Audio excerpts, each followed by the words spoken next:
women's podcast Me too. episode for so long, Mhm. and it's something that is so hard to get going because trying to find somebody, also, the timing and everything, Mm-hmm. Yeah. it's just it's a struggle.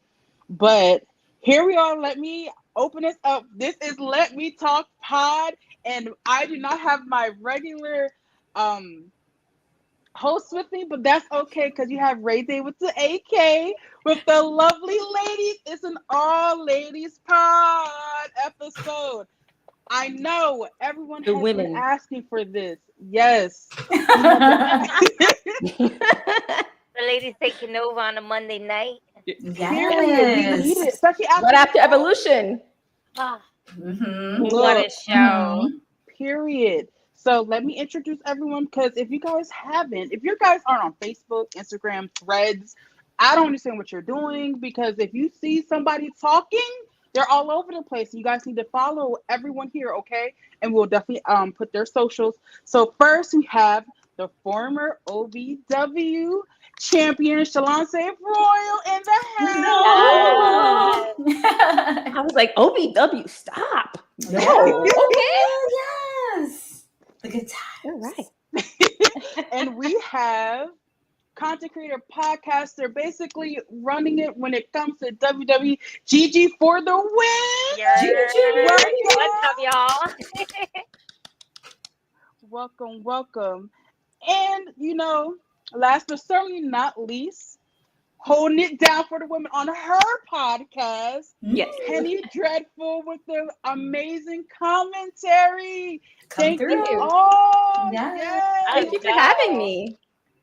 Yes, thank you. Thank you. I don't know if you guys want to say anything really quickly before we really dive deeper. And you want to add anything else to the introductions or? Well, I can explain me as to what's happening right now. I think Yeah. people should listen to me, I guess. I don't know. Yes. Thank you for the amazing introduction. I am wrestling's best musical diva, the fighting side, Shalante. Yes. Okay. Spit that out there for free. I am the heel. Free that everybody- 99. Right. I am the heel that everyone loves to hate. And then some people love to hate me, but they love me. But it is what it is. But yes, I am an independent professional wrestler. I have trained at One Fall Power Factory, but now it's known as the Nightmare Factory under QT Marshall and Cody Rhodes and them. I've had runs on AEW Dark and Elevation. I actually was the first female that was seen on the very first pay-per-view for AEW before it was AEW, which was All In. Very first All In. I sang the national anthem there. So I switched. That's awesome. So I've been in and out of the wrestling scene. Right now, I'm currently on the shelf because I sustained an injury at an OVW pay-per-view. And I busted my labrum, bicep attached. So I'm healing from that. So if you haven't seen me wrestle lately, that is the reason why. And I find being able to come here and talk about this is very therapeutic because originally I didn't watch anything when I got injured. I didn't want to see wrestling. I didn't want to talk about it because I was kind of bitter about it. Oh, yeah. I apologize if I'm talking really fast, but I don't want to take up everyone's time.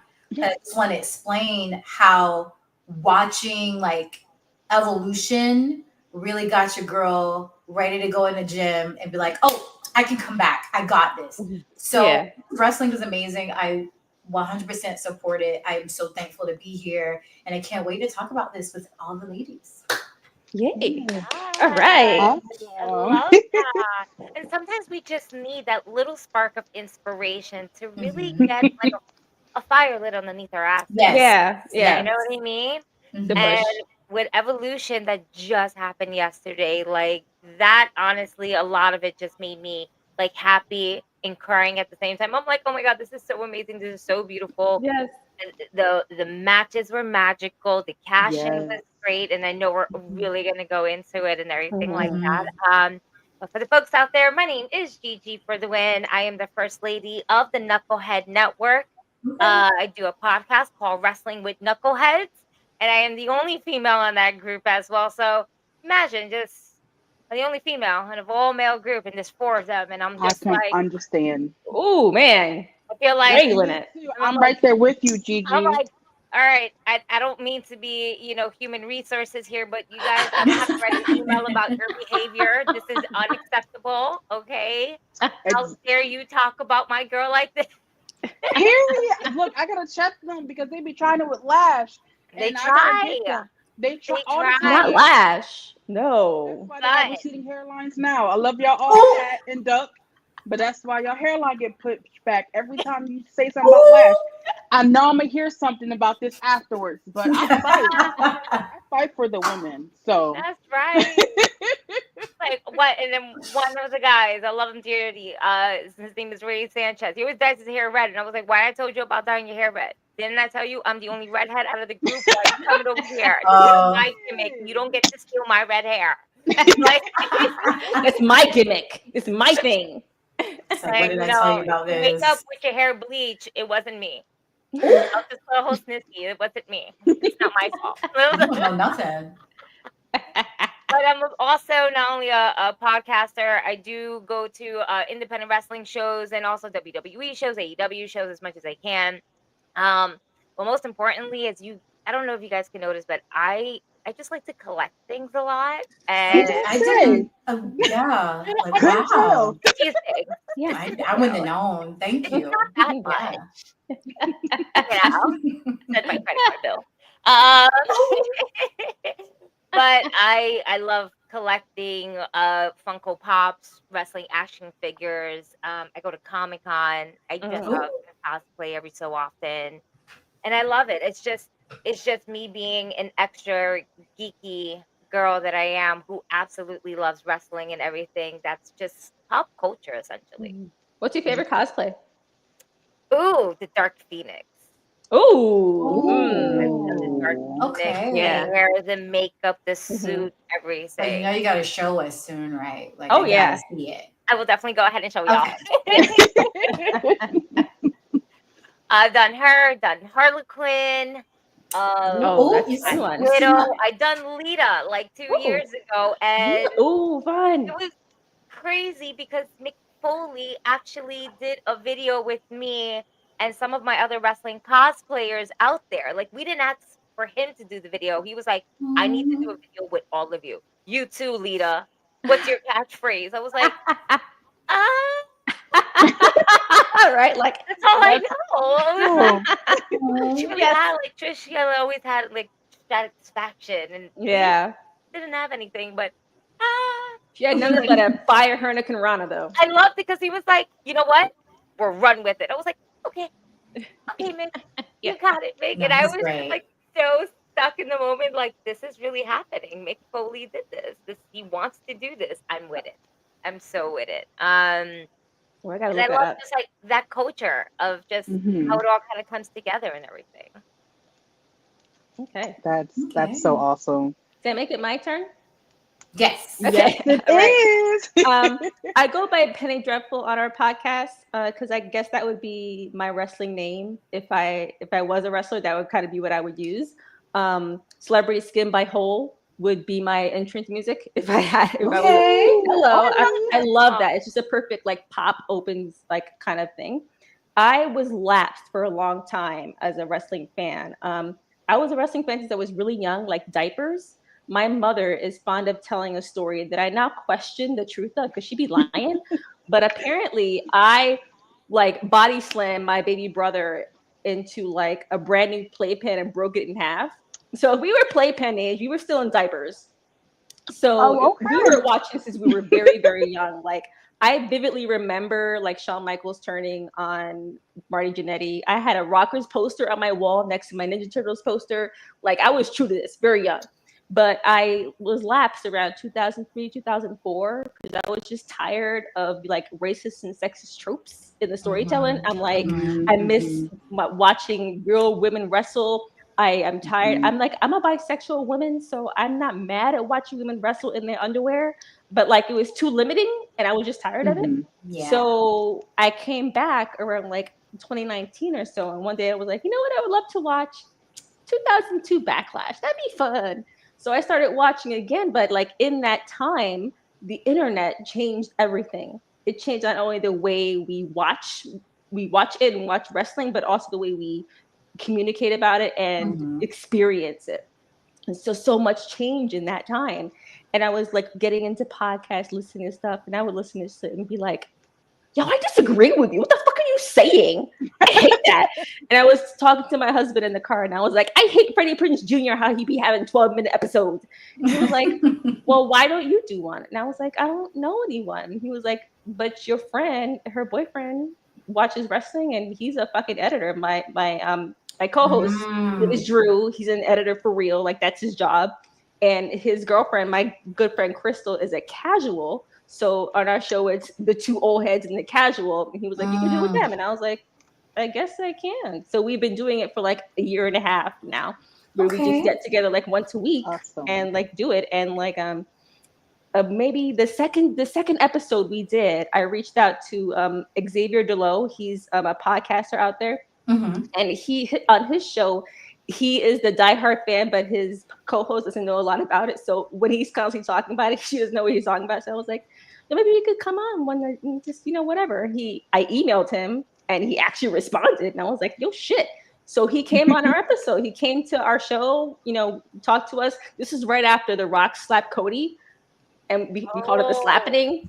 That was the episode we did. He came back and did, WrestleMania 40 with us. Like, it's been like a really enjoyable ride, but that's where I come from.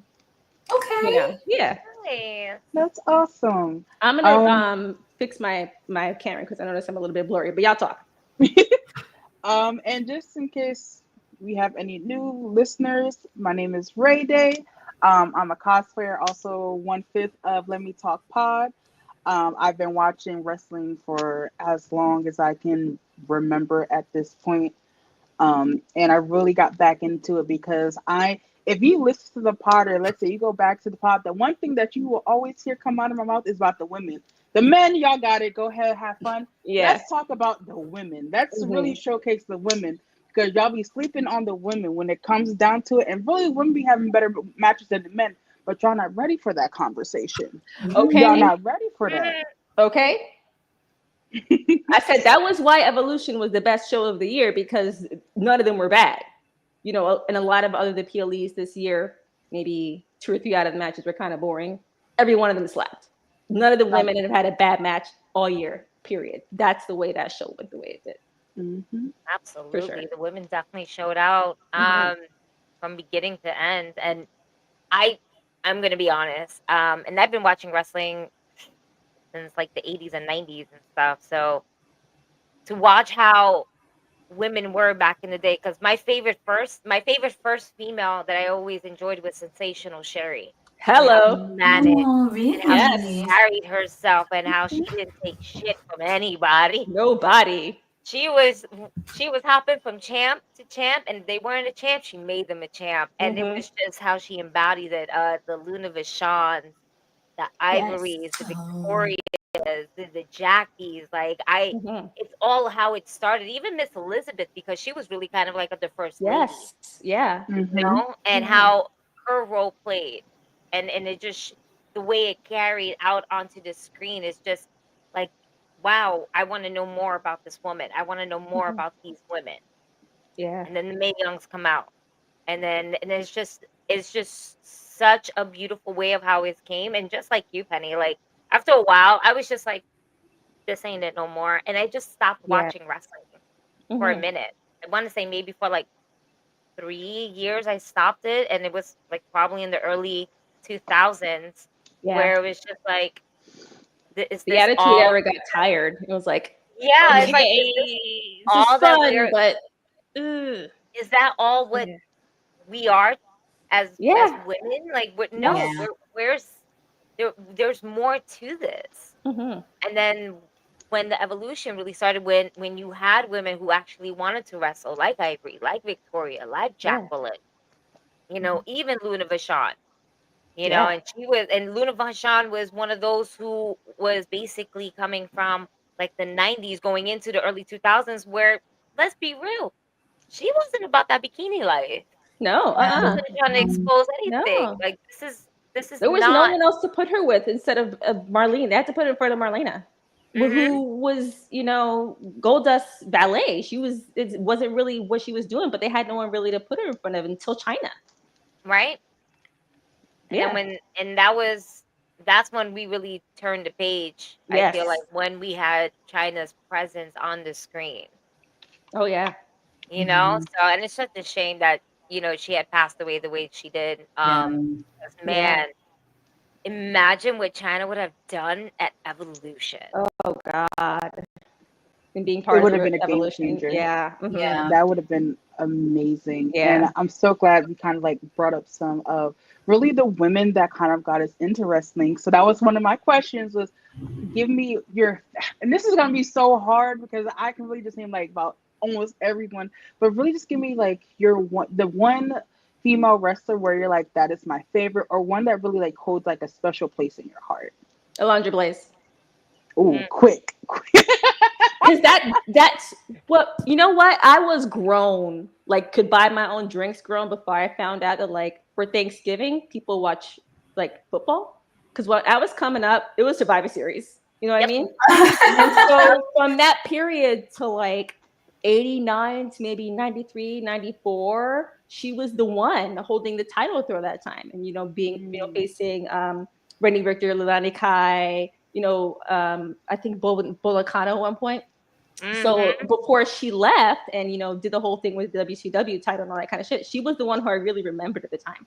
And she really reminded me of She-Ra, who I loved. Okay. So that period of time where like wrestling and Saturday morning cartoons are just this kind of like big jumble in my head, that's what I remember from that time. And when she left, that title was vacated, and for maybe 2 or 3 years there was no women's title, there was no women's wrestling. Maybe the only women you saw were ballets, and maybe Sunny, Marlena, maybe a few others in that time, but for a while there was no one there.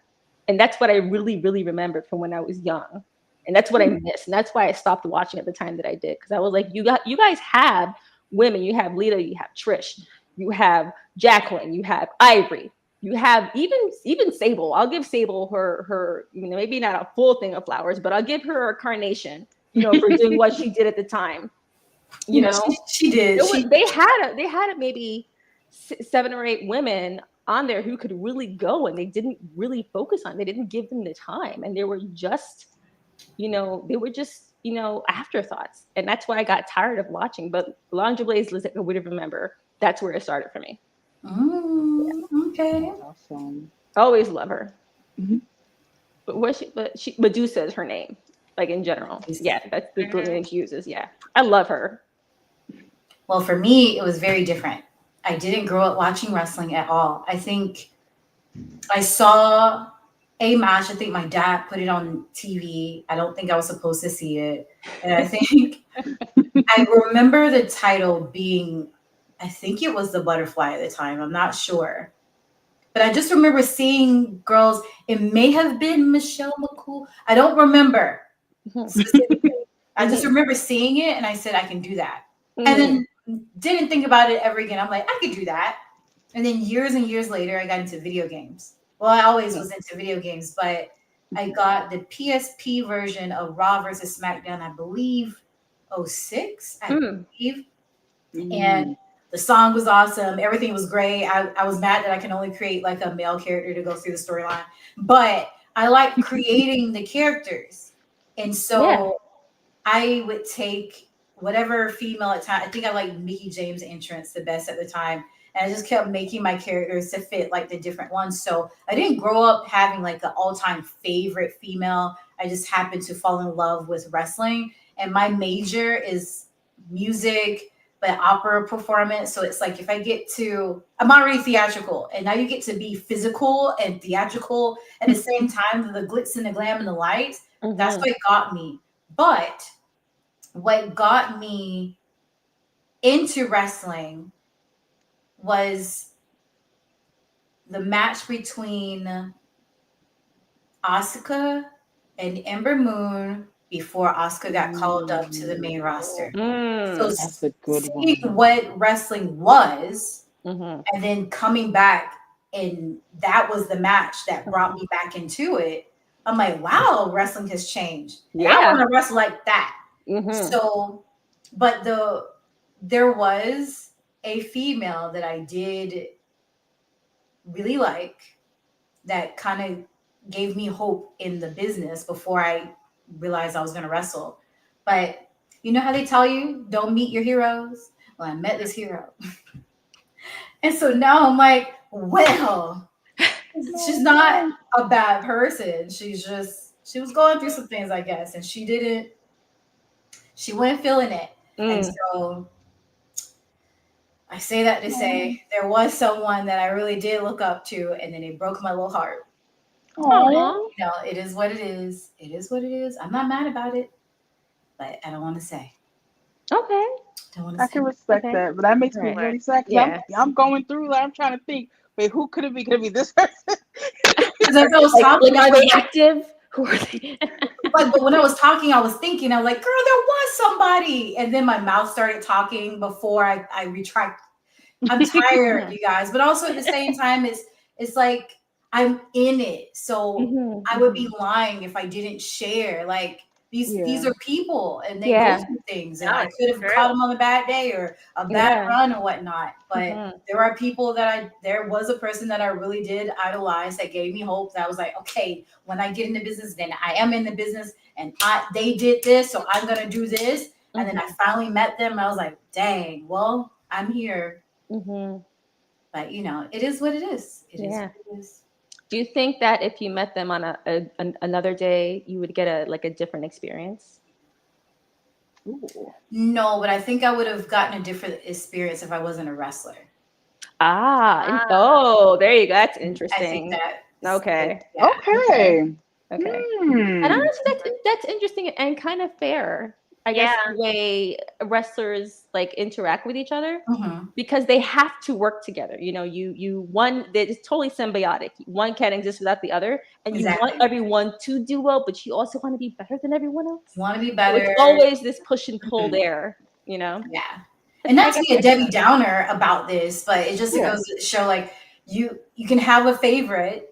And then you can meet your favorite, or you can have like the idea, and you're just like, oh well, you know. And a lot of people talk about the glitz and the glam of it all, but like I'm actually in it and can tell you like it is rough. That's why I say please respect. Like I have mad respect for wrestlers and what they do, and I have mad respect for like what we're about to talk about. But also remember that these ladies are human. Oh yeah. And there is a huge chance that I just caught them on a bad day. But knowing what I know is like they are a role model. They are someone who I would say maybe not Mount Rushmore, but they are you cannot think of wrestling without thinking of this person. Okay. But so I do have a favorite. I did have a favorite, but when I met them, they were just like, well, you're not my favorite. And I was like, they didn't say that, but that was the vibe. They didn't say that. Yeah. That's just a little. You got that vibe. Yeah. Yeah. The vibe was not there. I get it though. Like, you know. I go to these conventions. I go to Comic-Con. I go to WrestleCon. And I like to meet some of these wrestlers, take pictures with them and everything. And I know like one of my first cons that I went to, like such a shame. I went to go meet Sting. I didn't meet Sting. I met Steve. You met Steve Borden? I met Steve Borden. I didn't meet Sting. And then I'm over the moon because it's Sting. And he's like, nice looking man though, without the face paint. He's a nice looking dude, right? He's like, hey. Oh my God, hi. How are you? Hey.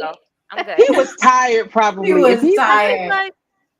He's probably there since 8 a.m. He probably but it was 1 p.m. in the afternoon. That boy can't be that tired. He probably didn't no lunch break. You never know. You never know. You're right. You never know. I'm just saying. I wish I would have just got a little bit more though, because I was like, so you must be enjoying the con. Like I'm trying to like, you know, be positive, uplifting as I'm pointing it. And I just get dry. I get dry ass Steve Fordham. And yeah, no, I'm just ready to go. Yeah, no, I gotta fight the cat later. And I'm like, okay. Oh yeah, he was at the end. I guess He was we'll ready. He was done. we'll just do the picture. And, I'm trying to teach my kid about, the history, WCW, NWO, just because that's what I grew up on. And he's like, Oh yeah. well, that's good. I'm like, Oh, he was having a alright. bad day. He probably did his coffee. He probably burnt his bagel. He probably didn't put enough cream cheese on his bagel. Yeah. No, I was like, just take the picture. Just, yay. Aw. Just gonna, Aw. thanks, Steve. That makes it good a little one. difficult when you when instead of being like the superstar, the wrestling superstar, they're really just the regular self. You kind of got to get that wake up call. And, Yeah. it hurts, but you have to realize, like, sometimes even when we're at work, if let's say you work in customer service, you may be nice to the first customer, but after the 80-50, but okay, what do you want? I can't help you. Yeah. Makes It was sense. like, I'm done having these conversations. I just want to go home.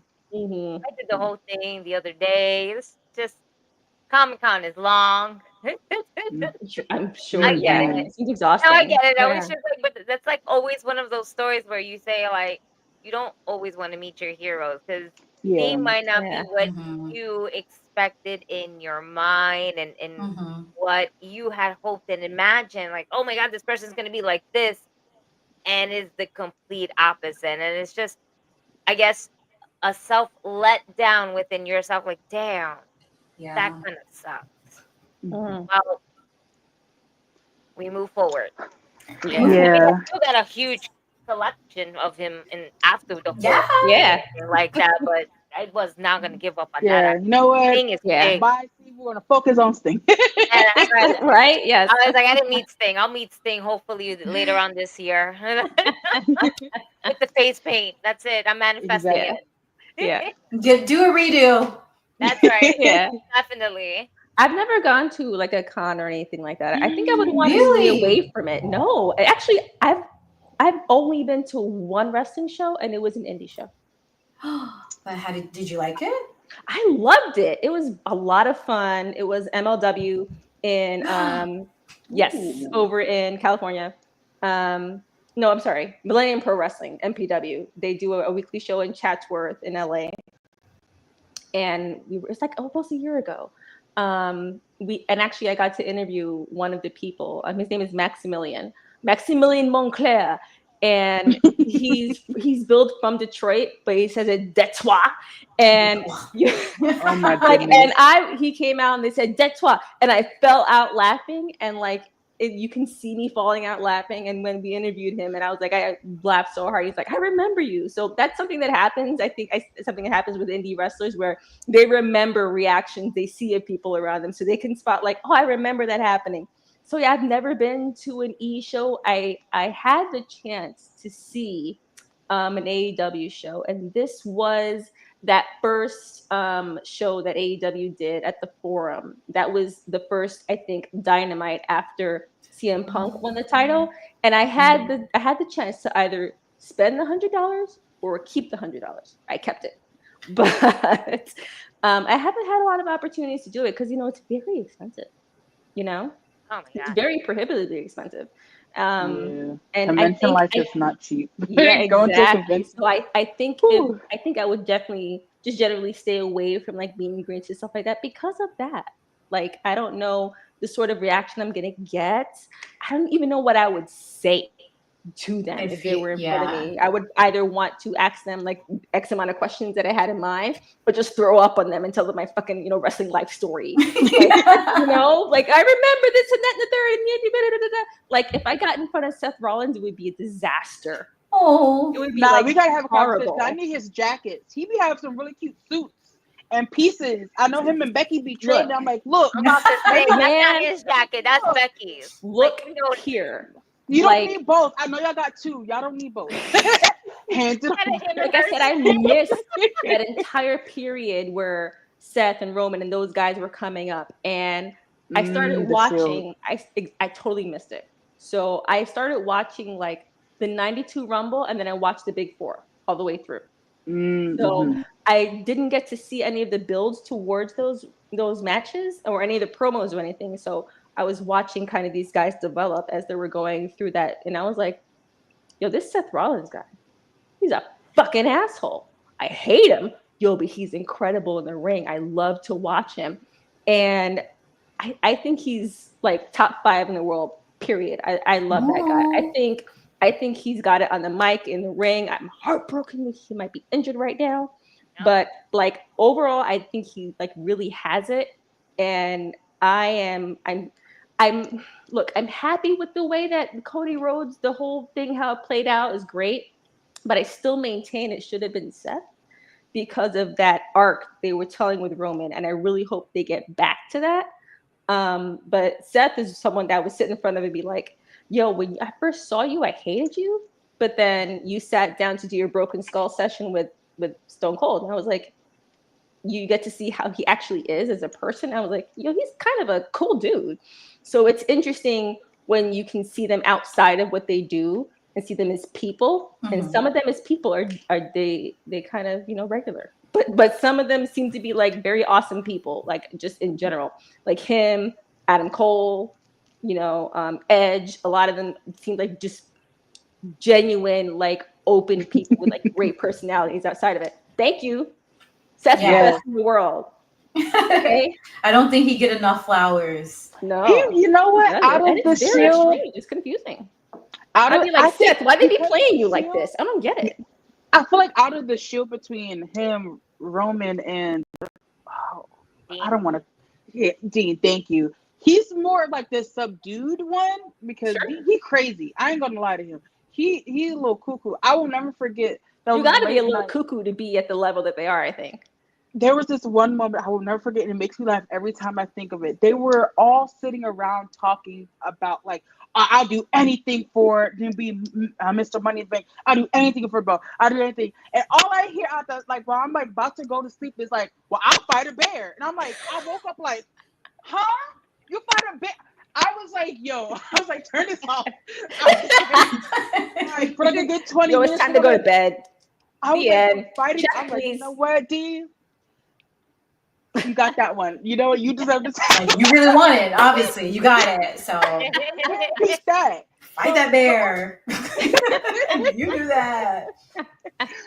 But out of the three, I can see how he's more like the quiet one. Like he's the sleeper. Like you gotta wait for him because when he really strikes, you kind of be like, you do a double take and like, wait, hold on. Mm-hmm. You're really as good as you are. Like when he's on the mic, and that's the one thing I hated that. Let's talk a little bit about when he went on his like super duper like losing streak. He was still the person that everyone talked about. Like no matter who he went up against, even if he lost like all these matches in a row, and they were still talking about Seth every single time.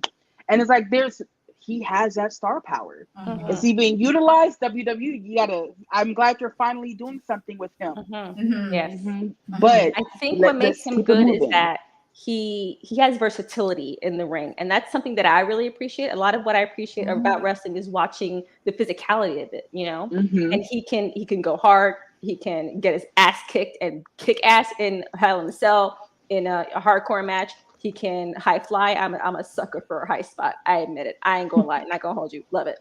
He can submit. Like anything you ask that man to do, he can do it, and also make his opponents look good, which is not as easy as you would think. Exactly. To really play off the other person. It's also something that Becky does well, and it's something that both of them really appreciate. Is like they want to do well as individuals in the ring, but it's also important that whoever they work with around in the roster, that everyone gets that. Mm-hmm.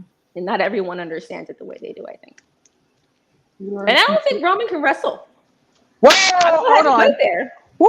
No. That would be a part two. I don't think he's just okay. I don't need him to wrestle though. I just need him to stand there. Roman, why are you going to do that to the tribal daddy? I'm sorry. I think Roman is okay. We need a part 2 already. I'm already seeing. Okay, let's. Wait, hold on. Of the Shield, is he number 1 and number 2? In what scale? The Like shield, what are we? Wrestling. Because they always say you have promos. Our ones up for the one. He's Here. I They always I've say, never right? put that one up for that man. Shantae, I've never put that one up for nah, him. I'm not gonna do it because I don't like to do what other people do anyway. I'm gonna do my thing. But Shantae, come on. It's promos, body, and wrestling ability. You got to pick two to be like the best at, right? You can't have all three. So Roman right now is probably best on the mic and body and then wrestling.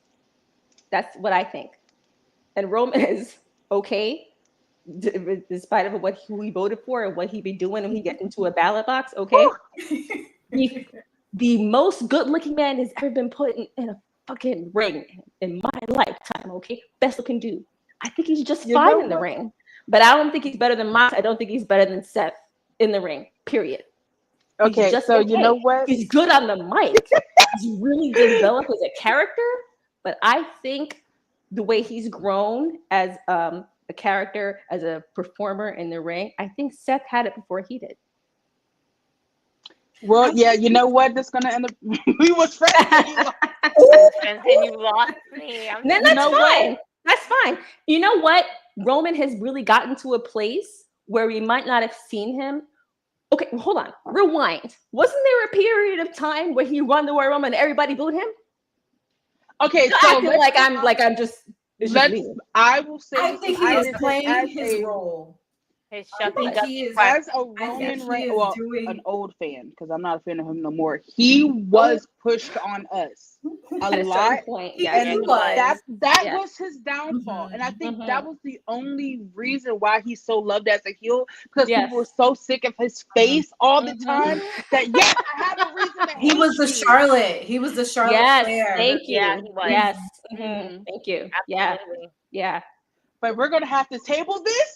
I'm gonna have to bring you guys all back so we can talk about this. He's the head of the table. I'm not gonna fight you. We're gonna table it.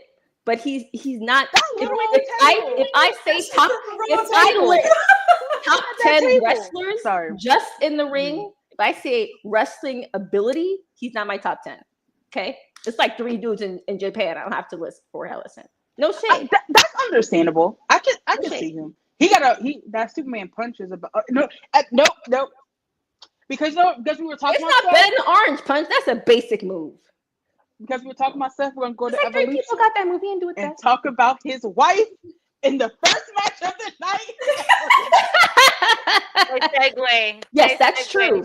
That's true. This comment here of the stories that's been told. Absolutely, Bloodline is very high level. It's very true. Yes. So, first match of the night was Becky Lynch versus Bayley versus Lyra Valkyria. I was Becky surprised they retained. started with this one. I was too. Right? I was not surprised. Why that? No tea, no shade. I feel like it was the most lackluster. I don't feel like people really cared as much about the belt and the feud between Becky and Lyra, and also throwing Bayley in was kind of weird to me. And I wish Bayley won, in my opinion. I feel like Bayley. Same. I thought she would pick it up. She should have won it. I think Becky retaining it was not needed. I felt like that wasn't the right choice. Maybe they're saving it for SummerSlam. I don't know. But WWE has been doing these matches where we'll see the same matches about 3, 4, 5, 6, 7, 8, 9, 10 times, and I'm kind of over it. I'm over it. I can't keep seeing, Gunther and Jay fight for that belt week after week, and then on the PLE. I can't do no more. I don't want this for this belt, because you already know the women don't have a lot of belts as it is. And when Lyra didn't have a good run, but when she was in that ring, defending it, amazing. Yeah. I don't think so. Like, if you only got to do it like twice before they took it off her. I'm not a Lyra Valkyria fan. I am not a fan of hers. She got to grow on you. You got to give her time. No, I gave it enough time in NXT and on the main roster. I don't understand what this pigeon is doing, blocking her wings. Pigeon. Third ass Listen, I am sorry. Bird person. I I don't get respect her. bird person. I don't get her. I don't Watch. get the character. I don't get the person. I'm not taking anything away from her in-ring wrestling skill. I think she's Yes. definitely one of the Yeah. best top women that we have right now. That's why she's there. But as her character, who is she supposed to? Yeah. I cannot. What's the word? I just, not that I don't get it, but I It doesn't can't. click for you. It doesn't. There's nothing for me to latch on to, like, It's to true. understand. All I know is that she's from Ireland, that also has like kind of this Brazilian type of vibe to every so often with this I didn't know that. new hairstyle and the feathers. What is up with the feathers? Like, I just, there's nothing for me that I can resonate with. If I can't resonate with that character, I'm just not gonna buy Yeah. into it. I Yeah. can buy into her moves. She has great matches, but like, who is Lyra? Yeah, we don't know yet. Ooh. Who is It's Lyra? based on like an Who is Irish Lyra? Like, folklore besides, thing, but I yeah, don't but really who is know. Lyra? But besides the Exactly. fact that she is a woman from Ireland, who is Lyra Mercuria? That's Yeah. I can't even tell you because I don't think she's been on the mic other than when she was mad at Becky for turning on her. She didn't talk before then. I swear. Maybe the time that I think the time that she first qualified for Queen of the Ring, they had a talk right after she won that match. But between then and the start with Becky, I don't think I heard her talk at all. So that's true. We haven't seen. She's starting to get to a place where she says some things that are mean about Becky, and it's fine. And there's going to be some growth there, but you're right. We haven't really gotten to understand who she is, which I think is what was true about Becky in the beginning. Like, I think they're trying to develop as a character for a while, you know? I think they're really, so again, just like, I got injured and I didn't pay attention to wrestling for a hot minute. So as someone who hasn't seen a buildup of some of these girls, looking at it match wise, I'm like, they're building something. They wanted to establish her, but putting her in the ring with these two horsemen, like basically legends for her. So I'm curious, they're going to do something. And what do you guys think they're gonna do for her? Because they obviously put her in that, because out of all the women, as we clearly seen on this pay-per-view and more, that could have been in that match, that could have been set up for them. Why her? And where do you think they're gonna try to go with her? I'm gonna be honest with you. Woo, no tea, no shade. If you watched the pod, you guys know I've been very critical of WWE at this point, especially with their women. I feel they're going to put her on the back burner for a while. I don't think they really have a plan. Really? Yeah. Because if you've been watching WWE, a lot of the times, like, you'll start getting hot, and then they'll use that for somebody else. You also have to remember, like, when Becky came back, people were kind of like not the really biggest fan when Becky came back. I feel like her with putting Lyra and her in this match and making her lose and all that, and having Becky turn heel and be the man, they really want to project Becky more than Lyra. And I'm sorry if I'm mispronouncing her name. I would think that they would, maybe put her in a feud, maybe have a, like, I don't want to even say tag team.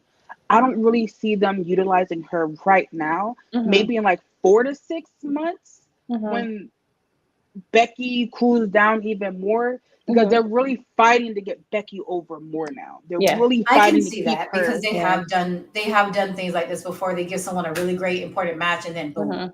Yeah, and then that's it. I have seen that happen. Yeah. So that is true. I want to see more because I don't know. I want to see her grow, because in a way she is the least established. She has the least to lose if we're going by from what it seems. Yeah. So I want to see what she's gonna go for. Like, I'm curious. I want to know more. I'm like, why did you deserve to be in this match? What could they do with you? Because she doesn't fit the cookie cutter mold, the blonde hair and all that stuff. No, she doesn't. So I want to see. Unless she was just strictly there to represent the other NXT. Oh, sure. Yeah, of course. Yeah. I think UK. Sorry. I think, sure. Yeah. I think that it was a mistake to, and I, you know what, business, whatever. I think it was a mistake to essentially release all of the women who were in the running for that IC title, because they gave her the title and then she had nothing to do for months. Yep. You could have she only went to run it back with Dakota, who's now released. So in that period of time, in that first like 30, 60 days that she held the title, they could have had, additional people trying to, go after that title. Do you remember the Divas, part? Like someone was always fighting for that little butterfly belt. Someone was always fucking tearing each other's hair out of it. But for that, we waited so long for women's IC title. They did, a whole thing leading up to it, gave it to Lyra, said, we're going to give it to this, really, stocky, good, Irish wrestler, but we're going to do nothing with her until Becky comes back. So I think the Becky Bailey story is stronger, but they kind of are just putting her in there to use that to develop her, which is fine. But then, like you're saying, where do you go from there? Yeah. And what's crazy about it is that if y'all really remember, we didn't need Becky. And I'm going to tell you why. Because Bailey and Lyra were tag teaming up. Yes. We already set up the fact that Bailey was going to turn on Lyra. Yes. That's what we were setting okay. it up Feed me more. And then they went ahead and they told Bailey, hold back because Becky's coming back. And then Becky made her return. And then Becky won the tag team titles, where it should have really been a tag team titles between Bailey and Lyra, because that's what they were working on for the longest. And then overnight, Becky's back. I'm gonna have to pull you back from the card real quick. Like that's what kind of happened. And then the story was that Becky attacked Bailey in the back, and that's why Bailey couldn't make it out. Yes. And it's at like, WrestleMania. The story's there already, and that would have been more meaningful when Bailey would have made that heel turn instead of Becky. Yep. Okay, you're cooking. Yep. Yep. You know, and you know what's crazy is that when Becky ended up hitting Lyra to do her heel turn, the crowd was cheering. If you go back and watch it was weird. It was like, was it that they didn't like Lyra or they really liked heel Becky? I was like, I don't understand what's happening here. They're just like heel the man Becky. Yeah. Now, and it makes me sit and wonder, what would the reaction of the fans would have been at that day in that arena had it been Bailey instead of Becky? Would they booed Bailey? Or would they have cheered her the way they did to Becky? Because we've been kind of seeing it happen. Lyra and Bailey. Bailey's always getting the short end of the stick here. Something's happening. Something's always happening to Bailey. Barely anything happens to Lyra. Lyra probably would have cheered Bailey. I don't know what that crowd would have done. Right. So it's like, again, like Shalante basically said, was like, why was Lyra there? If we were going to, like, hey, we're kind of feeding her, right? Feed it to the animals in a sense of way where it's going to develop her character being more of an underdog. Yeah. And I just feel like there was a missed opportunity when they had Bailey. Yeah, it was. Yes, it was. Up with her, and then they just replaced her with Becky, and they were like, "Okay, well, Bailey's back. Let's put them all three of them together again." It's like, I think, but also, I don't think they wanted to turn Bailey heel, and I think that might have been another reason. Is because we have so many heels right now. We don't have a lot of faces. That's true. So Becky, because I think they tried Becky the man face, and it just wasn't hitting. The fans were like, okay, that's fine. Yeah. So they needed that heel turn. But they also, they could have figured out something instead of just, you could have had Becky come out and ruin the match for Bailey and Lyra and cost them the belts or something. Yeah. Just so Bailey can still would have been in there. Because now just throwing Bailey, you're kind of like, you can put the pieces together, but it's kind of also like, we want more from Bailey. She deserves more than the little crumbs you're feeding her. Right? And I think that's a problem that WWE having a lot, is that they're focusing on like one or two women and everyone else is getting crumbs. And it's kind of like, You guys keep They always sleeping. done that. Yes. They Always. I would like to say as of late, but no, that is Mhm.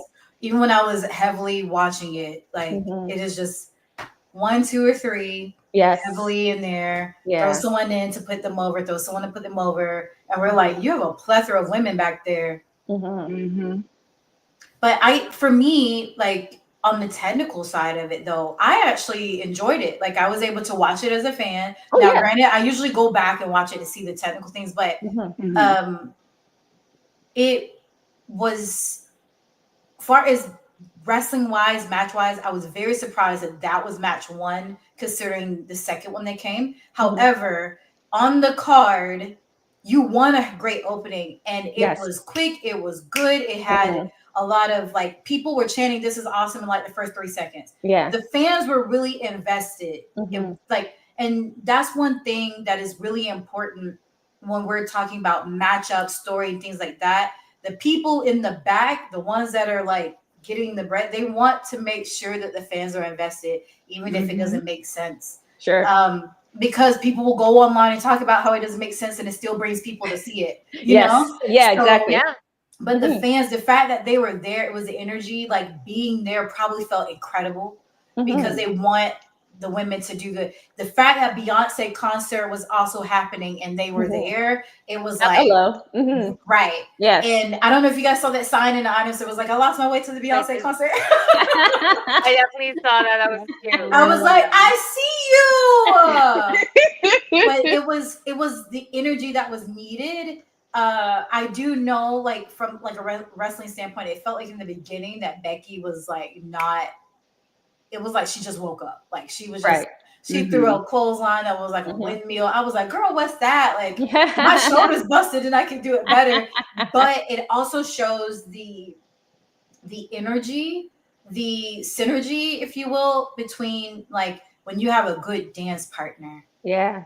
And you know, if you didn't know about the 4 horsemen and things like that, you can tell that there was something obviously between them. Yes. It's something kind of like, it's that moment of like, here you guys again. For someone who jumped out of it and came back in, I was like, here they go. Obviously there's going to be something good. They got rid of Lil Lyra in the first 2 seconds. And then and then they brought it and they just kept bringing it and bringing it and bringing it. And for me, I'm just like, I get this fire. So I really enjoyed it. I did too. Yeah. And I think they were really, it shows the vets, like the selling was there. There wasn't awkward dead space. Yes. It was sure. Like you could tell like the in between, it separates a different type of caliber of wrestling, if that makes sense. Yeah. And I was really believing it, and I know what's happening. We all know what's happening. But I'm like, yes, girl, kick her again.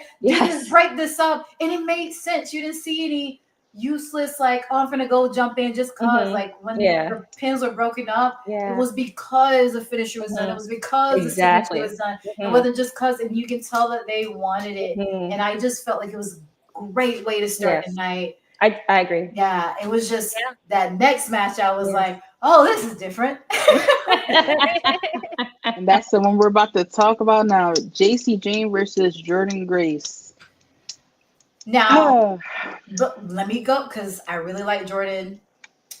I love her. I met her, like, we good. So whatever I'm about to say, I will say it wasn't my cup of tea only because it reminded me of an independent match. And I feel like I can go to AEW for that, or I can go to the Indies for that. And when you're on such an amazing platform like WWE with the cameras being on point and the ring and all that, and I hope you guys know what I'm talking about because I know other places have cameras, but it's like sometimes the production things can expose certain things that on like indie shows or other shows won't. So it's not that I think the match was bad, it was a different style, which I have to say, like, we have to respect the different styles, because again, it's a match between 2 people. We had the managers, and we just had a triple threat that just happened. But it was such a different style,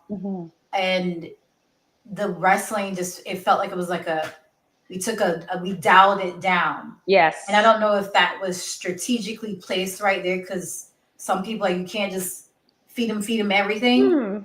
But it was not the energy. It was like rest. Yes. And the ending, I feel like, was like the main thing that they wanted to get. Exactly. Yeah. Yeah. I Because don't remember, feel like NXT is a very different style than all the other, because it's a much smaller space. It's a much smaller crowd. It's a different dynamic than the size of the weekly shows or PLE. They used to kind of working differently. And I don't watch a lot of JC Jane, but like NXT for a reason. I think it was important to put this title match on this card to bring eyes and importance to that title. So I think it was important to do here. But you're right about the way they definitely put it that where it was on the card to dial it back a little bit after, that big, three-way they just had for that big title. Yeah. That was definitely on purpose. I can see that. Yeah. I felt like, and I expected Jordan to pick this one up. I did too. I expected Jordan, because again, I'm like, y'all have her here. I want to see it. She fought hard. Like, come on. I don't know if you guys know. Like, granted, I don't know the story that's happening, but Jordan has really. She came from underneath. Yes. She completely transformed her look. Yes. She was like, I don't care. I sacrificed my life for this. You're going to see me. Because to be honest, I felt like Jordan was great how she was. People may debate with me, but she was talented. She was great. But she was like, if this is how you're going to see me, this is what I need to do, I'm going to do this. And she took what she went for. So I'm thinking she's finally about to get her piece of the pie. Yes. She's about to do this. But I love the ending. Like, I love that. You did. She's protected. Like, is nothing. That's true. Yes. You know what I mean? Like, if she would have just been hit with something, blah, blah, blah, 1, 2, 3, it stops her momentum. Yes. So they protected her in a sense. So that way we can say, if old girl didn't do what she did, I want to call her Mariah May, but whatever her new name Blake is, Monroe. what is it? Yes. Blake Monroe. If she didn't do what she did, then she could have potentially picked up the win. Yes. So I think that protected her, because Jordan looks amazing. She moves amazing. She's strong. But that match was to get over whatever else was happening. Yes. And it protected her. Yeah. Absolutely. And the story with that as well is that we have to remember, not only was it for the NXT Women's Championship, but the stipulation to this is that whoever the winner is will be facing Masha Slamovich at Slammiversary. That's true. It will be title for title. JCJ is gonna get dog walked. Oh shit. Yeah, she is. Yes, she is. It is going to be great to watch, because Masha is amazing. Yes. But I mean, that's TNA live on TV. I mean, I got a pleasure of watching her live, and I was like, damn, she is. Masha's one of those who, like, you might put in that list of people, like, Masha, we ain't for real, right? Don't kill me. She's one of those. Like, like, yo, chill. I mean, like, not in my country. Yes, exactly. In my country, we kill. They have to give TNA something. Especially with Chick having the belt, their TNA definitely needs to keep their belt with. So yes, I just felt like we're gonna see more Jordan Grace versus Blake. No tea, no shade to Blake, but she about to get dog walked too. Like, I don't see her. Oh yeah. I don't know. She is pretty, but she is feisty. Like, she is. Yeah. It's something about from Jordan is different though. True. We'll see, because it's going to be an interesting dynamic for sure. Yeah. Because you have to think about it. The numbers game is also going to add up, because she did help JC Jane to the title, and it's going to go after JC Jane. But the reality is that not before she understands who her opponent is. And right now, her story is going to be with Jordan Grace, but her main eyes are on that NXT title. And if Masha Slamovich ends up becoming the TNA Knockouts Women's Champion and the NXT Women's Champion, we're going to be seeing a lot of more of Masha on WWE TV, which is what we want anyway, because then we are going to get that match between Masha and Jordan Grace again. And we are going to get that match with Blake Monroe. and we're just gonna be all intertwined, and I'm just so excited. I don't think they're gonna let us be happy. I don't think they're gonna give us what we want. That is great, and I support that vision. And I will thoroughly message you when I'm like, you saw it, you were raving, you took it in and gave it back. I really don't think they're gonna let us be that happy. It's gonna be they're gonna steamroll it. It's gonna be a very quick turnaround. I think that's where it's gonna lose some of the points, and they're not gonna let it go. Look how quickly they had her old girl turn on her. It wasn't a full week when they were, buddies, and right away they went with that. Like, you didn't even give her like 2 weeks to, have her trust you. You know what I mean? They're moving through these stories. I'm like, what's going on? Like, you can let stuff cook a little bit. Like, you gotta put that marinade. Exactly. But I also like true, but I like, and this sounds weird because I haven't fully thought this out, the realism of it. Like, if I knew that there was a big thing like Evolution coming up, and I knew that I wanted to be seen on it, I will be your friend. We cool. You need me to do your hair? You need me to get you whatever, girl? You want me to sing for you? I got you. Like, yes, whatever it takes. I know it's a short while. I just got here, but it's cool. I got you. Now, it's foolish for you not to know me from a can of paper. Trust me. But for some reason you do. And we're going to go there because I know this other girl got a whole crew. They match in. They got this, the pretty crew. But you need someone. And you know that I'm talking because nobody else is. So I can see how I can make it make sense. Like, out of desperation, you don't have anybody right now. So you will probably take whoever you can get. And I'm going to be real useful until I'm going to be useful for myself. Yeah. Very true. I would have never trusted. Right. Red flag. Well, let me be by your side. Why you want to be by my side for? I saw what you did to Tony Storm. I ain't forget that. Right? Exactly, right? I turned that channel and see what you did. Different name, same face. Exactly. Okay? You know who you are. I was on that night. I saw that love. And again, it's just the psychology of it, how you can make it, because it's almost like sometimes you don't underestimate or overestimate your opponent when you feel like you can take them. Like, you feel like, well, if you did do something, I got you. Because look at Jordan. Like, if I look like her, I would think nobody can say anything to me. Yeah. Because I think I got my back with it. So she underestimated her, and the old girl played it up, and then we saw what happened. Yep. So for me, while I wasn't the fan necessarily of the match itself, I'm a fan of the story and what it could produce. I wish the managers were able to be used more in the match, because it was the only match that essentially had managers out there. And they did have a spot, but I'm not quite sold that the match itself is what we should have been focusing on. I'm not 100% on that, but I feel like, why have them and you only use them for one heat spot where Jordan got choked, and then there was a spot where Blake came in and like headbutted old girl, and then when Blake, I think, clotheslined when the girl, some punched her, take the title, and then eventually, and I'm like, I get it. Yeah, this is a flavor of ice cream, because you have some people that, like, they're managers for a reason. Like, they don't need to be completely seen, especially when the ending of the match is going to involve them. Right. So I can understand if someone debated me on that too. Yeah. She's let's go on. Yeah, let's go on to the next match. Of course, it's the tag team. We have Judgment Day. Okay. The Kabuki Warriors. You're not excited about that. Judgment Day. I'm not a fan of them. Fun fact about me, Charlotte Flair and Alexa, I hate the Judgment Day. They should have been broken up. It's true. They have ran this course. I'm so sick. Into the ground. I'm sick. I'm tired of color purple. I went to jail for 5 seconds. Dom, okay? I never see a purple, fucking rag in my life, it's too soon. I'm sick of him, his chicken Oh my This shit, god. yeah, because I literally blinked again. I wasn't paying attention for a hot minute. I come back and I'm like, they're a thing and they're here. Like, what? Yes. Why is it still a thing? It's like making fetch happen. They're still making it happen. It's They should have died a long time ago. They should have died when they let Carlito go.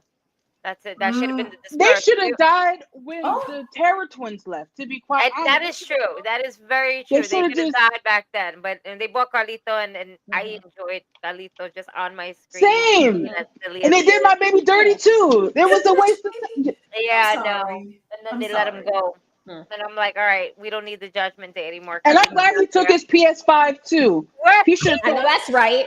he should took the We don't need television. the hardware. Like, And like a That- taco That's in jet. the entertainment center. No, my Yeah. boy was like, I'm gonna take this with me. You don't deserve something, this. okay? Well, if it's any consolation, it sounded like when they said their name, it didn't sound great either. I think it was like in the was it a segment when they were walking? Did they say it in the? I may be fusing it, but I just remember hearing them say it, and I was like, they sound like they're tired of it too. I think it was a backstage segment. Yes, Probably. Mhm. But That what was do a you guys backstage think of segment. the tag? I wasn't a fan. I want them to lose this belt because they not. Oh my god. I like. Look, I don't like the Judgment Day. I'm tired of them. However, I am happy for the vehicle for Raquel and Roxy. I love Roxanne Perez. I think she's wonderful in the ring. I've always liked Raquel because I like a lot of variety in women wrestlers. I like him 5 feet of feisty, and big in me like Nia. And I like the dichotomy in their sizes. I love actually the thing between Liv and Raquel. And I really miss Liv, and I really wish her well. I'm always missing her. You miss Liv? I miss Liv. I love Liv. Oh. Respect Liv Morgan, okay? She's Whoa, not just a I pretty would girl, never. all right? She's not just a pretty Nah. girl. She can like bang with the best of them. And they definitely had a Diesel and Shawn Michaels vibe. Like they had that going. I'm happy for them there. I don't know if I want them to have the titles that long. I would rather that they go back to the Kabuki Warriors. I feel like it belongs with them, with those two. I love Alexa and Charlotte. Oh, I yeah. actually really love I that. wish I I love wish them as they a team. won it. I wanted Yes, them to I win it. did too. However, I think the standout in this match was Soruka. Yes. Mhm. This was a thing. Like, look at these two. This is another case of like we're putting this NXT, team in there to remind you that this is what they're doing over there. Like Soruka really stood out. Like that double soul snatcher. I was like, yo. And I know that I was listening to her on another podcast earlier when she was a guest, and she was talking about how people would compare her to Charlotte because they whole blog flippy bitches. And she's like, oh, I really would like to work with her one day. And I was watching that and looking at her like, I know that she is just kissing her pants. Like, oh my God, this is amazing. And if you think about that match between Alexa, Charlotte, and Asuka, you had 3 world champions in that fucking match. Like, it's incredible in the amount of experience and talent and just range in that group. I was like, let's go. It was fun. I didn't expect the ladies to retain, but I think they did a good job. I didn't expect them to retain either. Yeah. Where it was on the card, I expected it. It just feels like a formula. Like I'm like, but in the match, to be honest, like the match, the spots, like certain spots just stand out to me. But everything felt so jumbled. It's like, but I appreciate everyone stayed true to their characters. I know that sounds like a cop-out, but I feel like in multi-women matches it's really easy to just like get lost in the sauce. Yes. And even when you're a name, they're all names, but like they're on different levels. And I feel like I remembered everyone, or at least the pairings enough. Like everyone got a good spot, everyone did what they needed to do. And I think it's really good how they set up Soul, freaking Alexa, Charlotte pulling her out of the way. I was like, that it's stuff like that we remember that you can build things off of, despite that there were so many freaking women in the ring. Because I didn't know what the card was going to be. Again, just coming in, I didn't know what it was going to be. So when I saw the entrances, I'm like, dang, how many people? This is going to be crazy. Yes. And it stresses me out as a worker because I'm like, oh my gosh, they got it. They got it. Yeah. And I just get impressed how they all pulled it together. It told a story. Again, I only watched it one time through, so I don't know if there's some things that I can go back and nitpick. But I still understood the teams. I understood the story that they were trying to say, or the question marks that I think they wanted me to have questions about. Right. But I really freaking liked the Alexis Charlotte whole dynamic. And I want more. And Charlotte's gear was off the chain. Wasn't it? Oh, she looked great. Yeah. I'm so glad she did the ponytail, no tea, no shit outside of her with her hair just down. Yes. After a while, you can see her tracks just a little bit, and I'm just like, yes, which it happens. Yes, it does. But I was like, ponytail, perfect. Get it out your face. It's a way you maneuver. It's a completely different look. Because I don't think we've ever seen her like this is. So like, okay, you're really going for it. We got them cheekbones. She said, "Look at this work." She's like, exactly. Like I paid money for this. I paid money for this. You better look at this work. Can I say something? It just jogged my memory. I want to rewind it back. Another reason why some of the match is not memorable for me when it came to Jordan and what's her name? JCJ. Her. The referee was so pretty. Which one was that? Was that match 2? The long. I don't even remember it. I didn't know who she was. I knew Aja and I knew the other original one, but this one I hadn't seen her before. It was long, white blonde hair. Her face was beat. I was like, who is this girl? She's so pretty. Not that Jordan and what's her name? JC. I'm saying that right? Not that they aren't pretty. Yeah. But I just was like, now I see who that was. Yes, I don't know her name. Like, I'm like, wait a minute, but who was the because the refs don't get attention much either. Like Aja gets it because she's the first African American female referee to be at WWE and whatnot. She's literally made history. Yeah. But and would never take that away from her. Yes, queen, do you? But I was like, who are the others? And the other one been there for a minute too, and I forgot her name. And I'm not trying to be disrespectful. I really just forgot the names. But this other, I was like, y'all, she could be, which traditionally a lot of the refs can be wrestlers. Like they either were former wrestlers or But I was like, she's so pretty and I can't stop looking at her. So that was another distraction for me, for anybody at WWE to be like, look, we can't have the refs look prettier. So therefore they take money out of her pocket. Not saying that, but I'm saying thank you, WWE, that yes, like, we know that Aja is like refs bae, but like, come on, there are other refs that were cute too. I like it. Sorry, I didn't mean to go backwards, but she showed up. I think she was fine. Was she the ref for the tag team as well? I don't know, but I just remember she was really cute. Victoria Jericho. Watching this. Jordan Jericho? Victoria Jericho. Victoria. Okay. Yeah, the match, she first refed the one with JC and Jordan. And she was I was like, man, she's so pretty. But anyway, damn. You see her? Cute. You see yeah. Oh, okay. You see her? Yeah. Why is she a ref? Stick her as a manager somewhere. Have her do wrestle because chances are seen you pre. Slightly. Yeah, was she a wrestler or anything? I think so because I'm getting a picture of her holding doing her best Mercedes Moné and holding 3 different indies titles. So yeah. So she's gonna debut soon. Give her some time. Give her 2 years. She'll debut. They need to. Yeah. I mean, I'm not just saying that women just need a push because of eye candy, but I'm saying that she has a look, and WWE they're really particular about their talent opposed to reffing and whatnot, because they just want to make sure, one, if you're short or you tend to be smaller, you make the women wrestlers look bigger or whatever.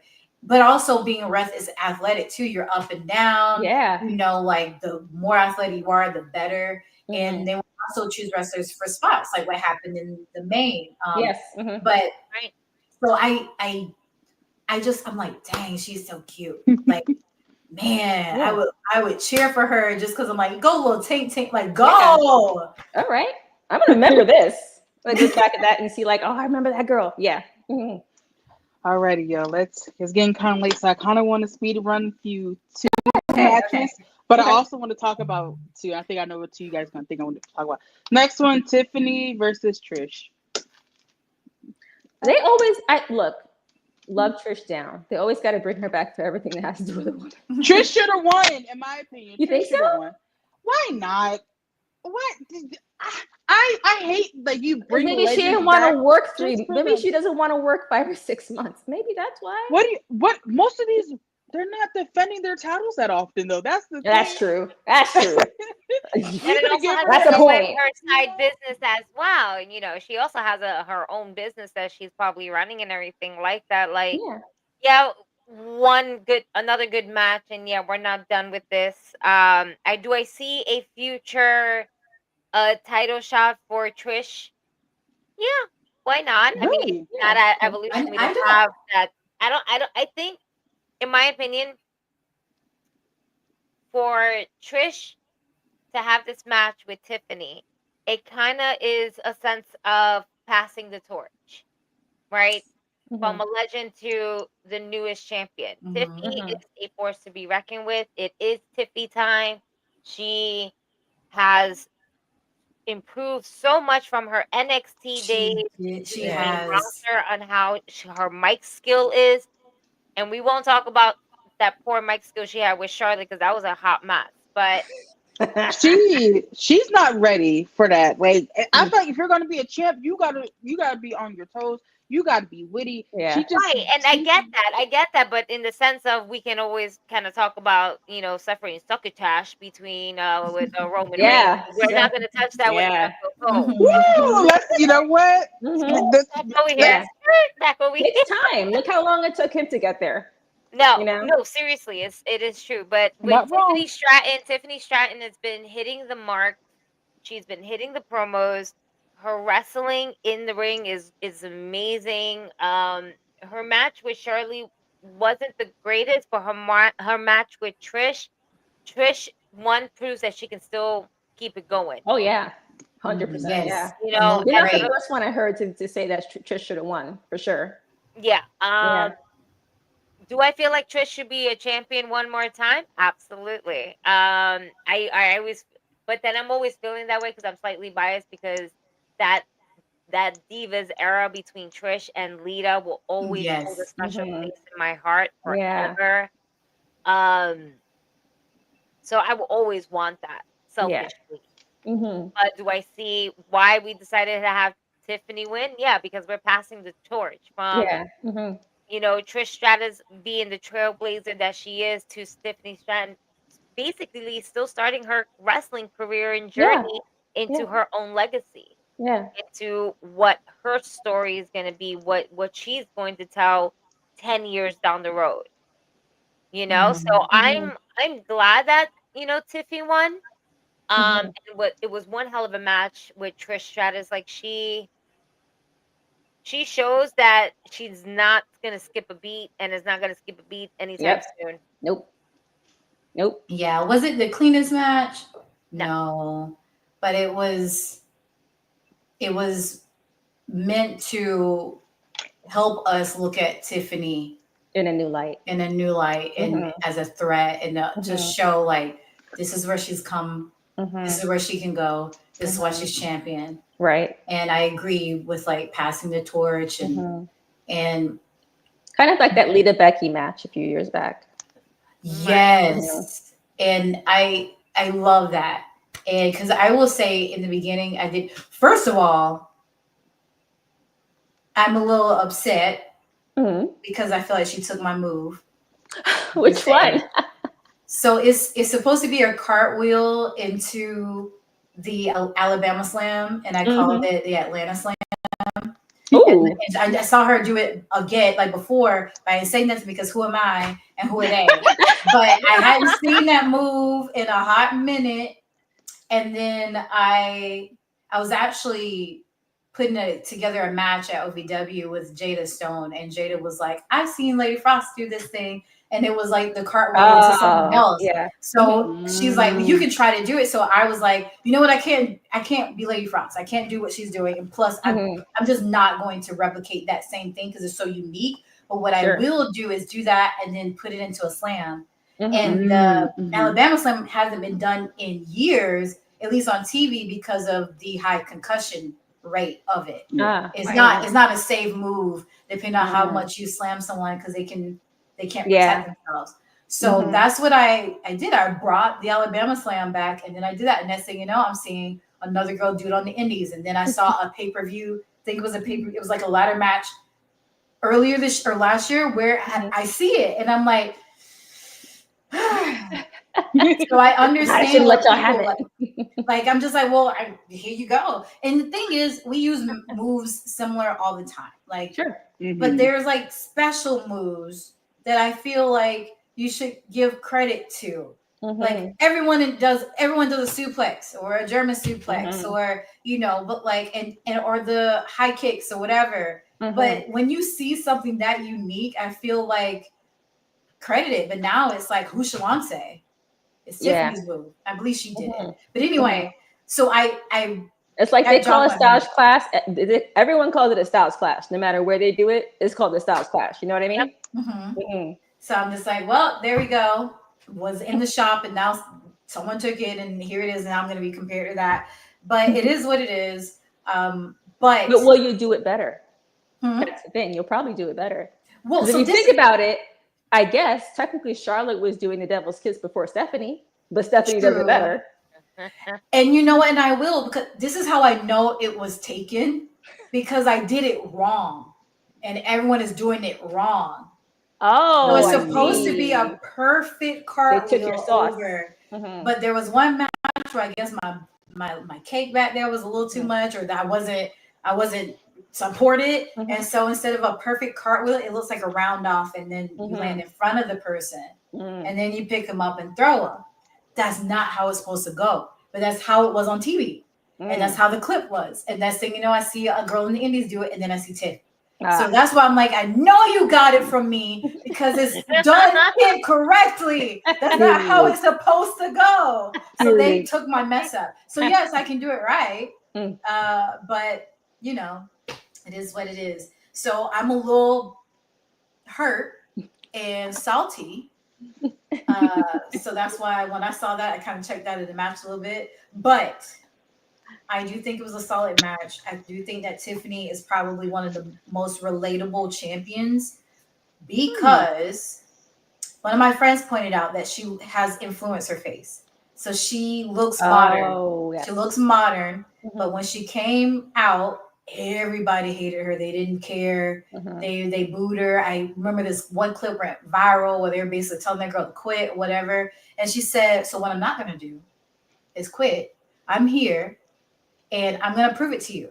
So instead of just sitting there and letting people take it in that she's pretty, but she's not talented, she's like, I'm going to work and be talented. And we all like a good comeback story, but it shows how biased the world is against Pretty. Yes. Because they're not giving her accolades for that. Because she's like, oh, she fits the stereotype. She's blonde hair, big boobs. So she's going to get what she wants. But she really has worked. She really has improved. And for me, I want that in a champion.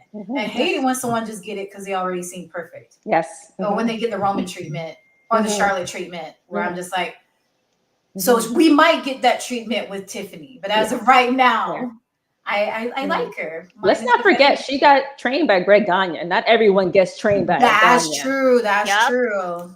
So, like, you can't just walk into a gym and say, Greg Gagne train me. You have to have it. You know what I mean? So people need to give her accolades. And I respect Trish for doing it. It was like TNT, Trish and Tiff. Yes. Like, I respect Trish for doing that. And she took care of Tiff. And Tiff in my opinion, rose to the occasion. Could they have been more? Could it have been better? Sure. But I'm not complaining, and I'm proud of her. I'm so proud of. I'm proud of all the ladies, but seeing the trash she went through and knowing how easy it is to just let that eat at you, and she did it for whatever reason. I need that. Whatever she had, I need that so I can eat it and put it in my weed. Alrighty, y'all. We're getting kind of late, but I do want to hit the last 3 matches. So I'm gonna limit us to 5 minutes. I know that's gonna be really hard. I am so sorry, but I know y'all might have work or some other stuff to go. So we're gonna bring up the Battle Royale. You know what this was? Do you remember that Slim Jim fucking Battle Royal they did a few years ago where it was like, yo, that's gonna be for LA Knight? This was Stephanie Vaqueros to win. Now, it doesn't mean that everyone in there can't have their spot and do a Battle Royal and be, you know, there and have it, but it's one of those who's like, oh, Stephanie's gonna be there. It's for Stephanie. Yeah, I'm not. Yes. I'm gonna be completely honest. I'm very upset that Lash did not win. Lash has been killing it for the longest time with Metaphor, with and the tag team. I'm still mad she never won the tag team belt. Same. The hell? That was a waste. That was one of the huge. And then you fired. I will never forgive them for firing my baby. What do you mean you're not using what? Anyway, for everyone who was sleeping on Lash, I feel like they definitely got a wake up call because that pop that she got, amazing. And she has shown that she can wrestle with anybody. Someone her size, someone bigger, someone smaller. She has that versatility that you don't always get with someone who's like 5'9", 5'10", because usually sometimes that height and weight difference can kind of throw you off. But I wanted that for Lash so badly. When she didn't win, I felt like I needed like a double shot of whiskey. Okay, straight. I was very upset. But she was the runner-up. Like this. Often the position they put you in is just as important as winning. But I didn't like what she was given or taken, because again, I don't know what was discussed in the back. I don't know if it was a time limit. I don't know what was happening. But for someone of her size, for someone of her strength, I feel like the last 2 could have been better to give her shine. Because sure, she's not winning, but she can still look good. But like, I know that there's many factors that could contribute to the reason why that didn't happen. But in the event that everything was perfect and this is the ending that they came up with, I didn't like it. We already saw old girl do the little face thing, whatever that's called. And I did like, from a wrestling artistic standpoint, of like, dang, that's what got her, like, that this is the thing that people just cannot survive out of, and that's what rolled her out. So I was like, okay, that's funny, that's cute, because they were locked the way that they were. So I was like, okay, sure, go for it. But I just feel like that didn't do justice to Lash. Like, it just and I'm disappointed.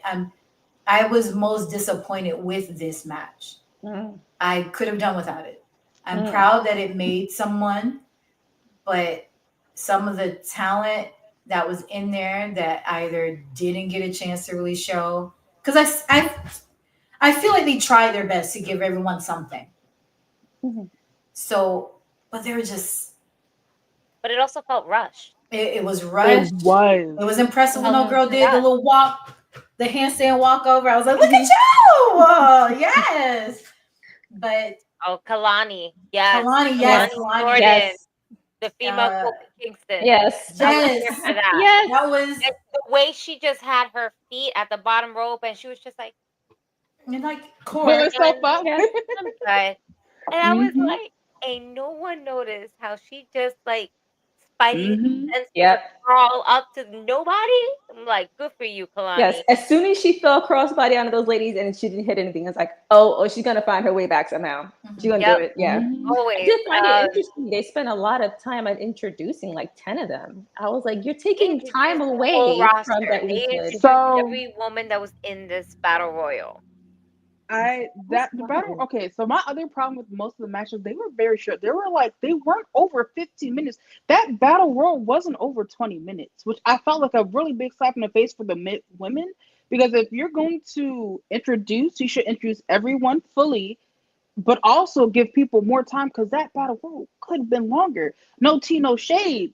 The Rhea and Io Sky. That went longer than It could have been shorter. You could have taken that time and given it. And I'm not saying like women can have 30-minute matches, if they want to. But was it necessary? Was it needed? Both those answers is no. That could have been to the battle royal where you could have really given them time to cook and really given them time to like create something fantastic. And that was our main problem because it definitely felt like as much time we saw wrestling, we got this many goddamn ads. Yeah. I'm like, what's going on? Match, and it's like 15 minutes worth of ads. I'm like, okay. Always. It was good, but it wasn't fantastic. Right. Yeah. I think a lot of people felt the same way because let's be real. We all know that Stephanie Rucker is going to get these chances and opportunities as she was called up so quickly from NXT. Same thing with Julia. Julia and her both got basically called up at the same time, and they both essentially arrived to NXT almost the same amount of time anyway. For Lash Legend to not take this W, it was a bit of a disappointment because regardless, we already know that they want to give the opportunities to Stephanie.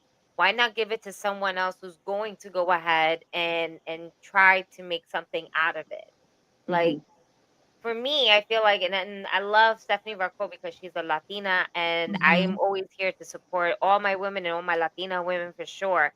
But especially when something's kind of already given to you in a sense of they know they want her. They're going to give her the opportunities. They're going to give her this. They just need a reason. Yeah. Don't do that. Don't do that. Because you could give the same reason to someone like Lash Legend. In my opinion, honestly, I thought she was going to. I was like, yo, are we going to get the upset? Are we going to get the upset? Because, yo, the size difference. Yes. Lash should have been able to been like, yes, Stephanie's going to get a couple kicks in, but I'm going to show you why I'm a giant, and I'm going to throw you. Yeah. That's what I wanted to see from I wanted to see that too. I was like, look, it's okay if she's not winning, but let her go out good. And I was like, dang, she went out. She went out the way she did. Like, okay, on the hardest. I think. I guess it's not time for her call up then, because if she won, it would have essentially been a call up. I mean, at this point, they keep playing in her face. It's like she wrestles on NXT, and then she goes to Raw or SmackDown. She's been playing she's been on all three brands, like rotating. It's like at this point, either you're going to do something with her or leave her alone. Because at this point, you're wasting her talent. Like she should have gotten the gold, some type of gold by now. Yes. And I've been saying this on the pod for so long that people probably think I'm crazy. I don't care. I know what I see. I see talent. I see someone who can work with anybody, and you don't really get that a lot. Like we want to have, Bianca and Rhea against each other. I want to see Rhea and Lash. How do you feel about Lash's mic skills? I like it. I like the bougie bully, yes, I'm here for it. And I feel like it's a little bit different than what we're used to, especially when it's coming from, a Black woman. Because sometimes you got to remember when, Bianca's heel run, that was very, I wasn't the biggest fan of her when she was remember it. Yeah. Really? She was definitely not memorable. They definitely have her doing. It was like, you don't even go here. But she was correct about Charlotte. She was right, but it's like, okay. But I feel like she brings something a little bit different when it comes to her being a heel. She's like, I'm a heel, and I'm pretty, and I'm gonna beat you, and there's something you can do to stop it. I'm like, that's what I want from a heel. Do you think she's gonna get the Naomi treatment, or is she already receiving it? I think she would, and that is my problem. I feel, and that the Naomi and Jay match is the next topic of conversation. I feel like they're gonna keep using her to elevate whoever she's working with. Because if you remember when she was in the Metal Four, like they were really big. Like Yeah. everyone loved them. They were hosting shows. They were everywhere, and they were like, if you want homegrown talent, that was who it was. And then They were the she was social media influencers for NXT. Yeah. Yeah. exactly like she was everywhere, and she would always get so close, and then she'll lose. Always get so close, and then she'll lose. And I'm like, I'm tired of y'all dangling this in front of her. When I know if you guys were to call her up or even just give her the NXT title, it will completely change the trajectory of that where you guys are currently going. Well, playing And devil's advocate. Oh, sorry. I'm like, even because she went up, I think, against Jordan Grace for the title to have that chance. I was like, you could have had her and Jalen, the NXT. JC? Thank JC? you, JC. See, we don't even remember her name like that. That's a transitional champ if I ever seen one, man. Look, they could have had her. No shade. She knew it was gonna be that way.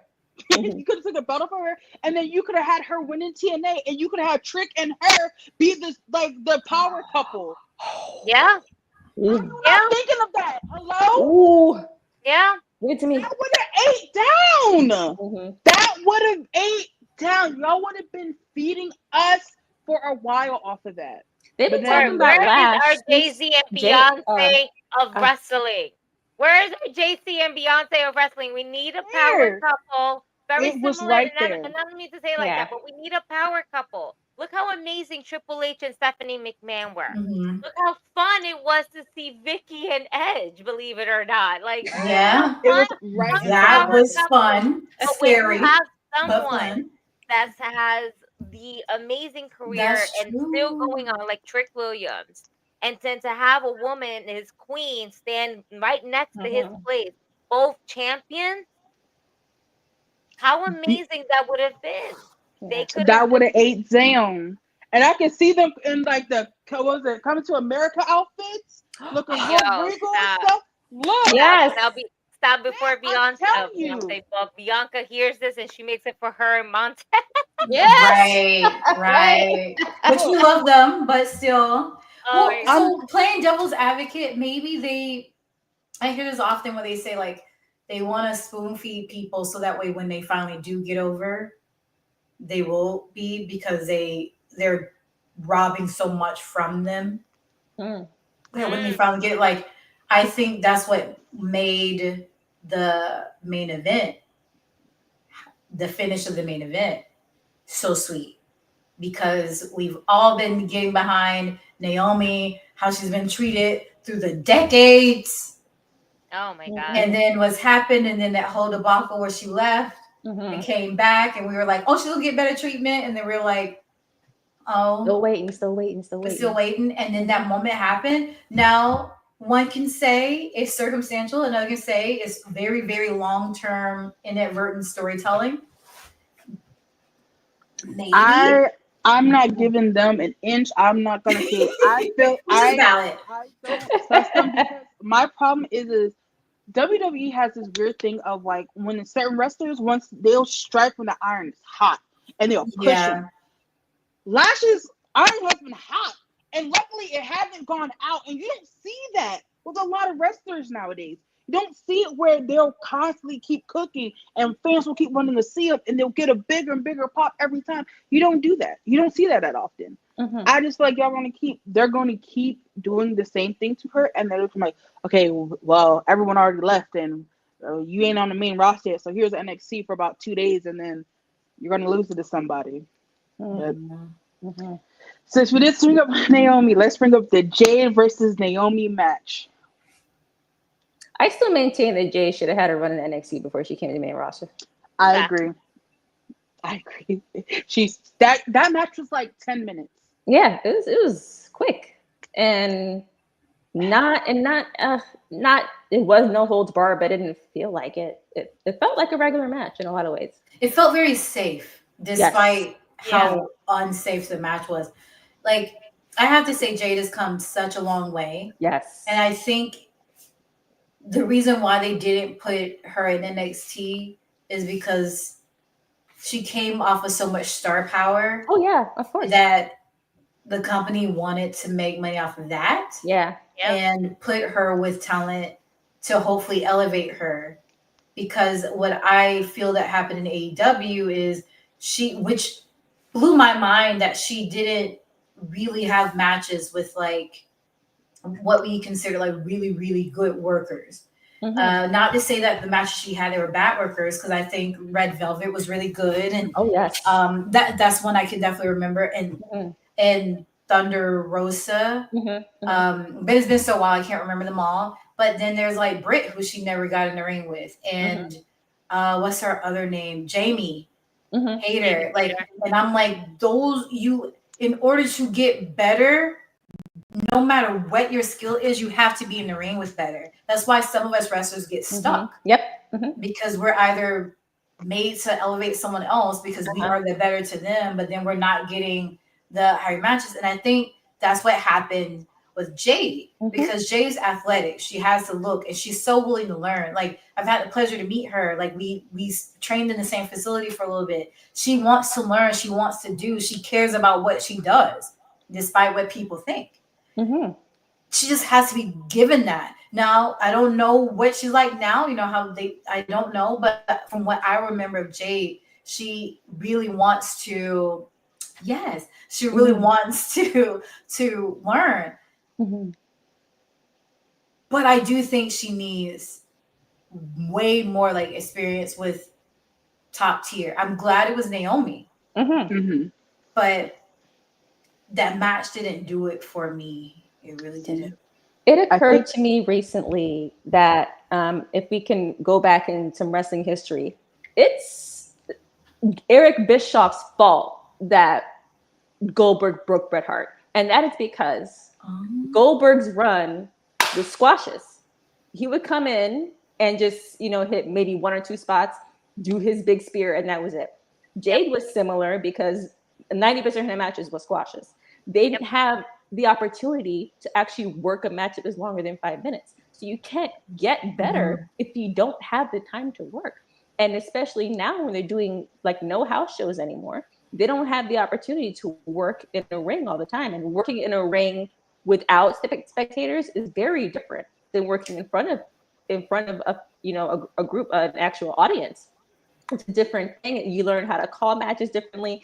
You really need that time in the ring actively working. And that's what I think has held her back that whole period of time where they were just squash. I think it hurt her. I totally think agree. Now she's getting into a point where she's able to work longer matches and do it more often. And now we're seeing that growth. We didn't see it for a long time because of the way they built her up before. Right. And I hate to hear the naysayers out there. Like, that means she just needs to go back to training. She needs to do more training. No, I can personally tell you, like, yes, you can always keep training. But there's a difference between training and being in front of an audience or being put in that pressure seat. There's a huge difference. Yeah. And so, sure, I think that you should always hone your skills. But I'm telling you, it's different. Yeah. I'm proud of her, though. I'm proud of that match. I was just left wanting more because much like that, the first match where I was saying the in-betweens, the selling, all that was great. It was a little awkward that Naomi gets suplex to the outside and she's forced to sell while Jade poses, and then like pose dramatically took up that apron look, which I was all there for the vibes, and she got the table and then she was putting the table together, and I'm like, Naomi just watching, like she was just sitting there.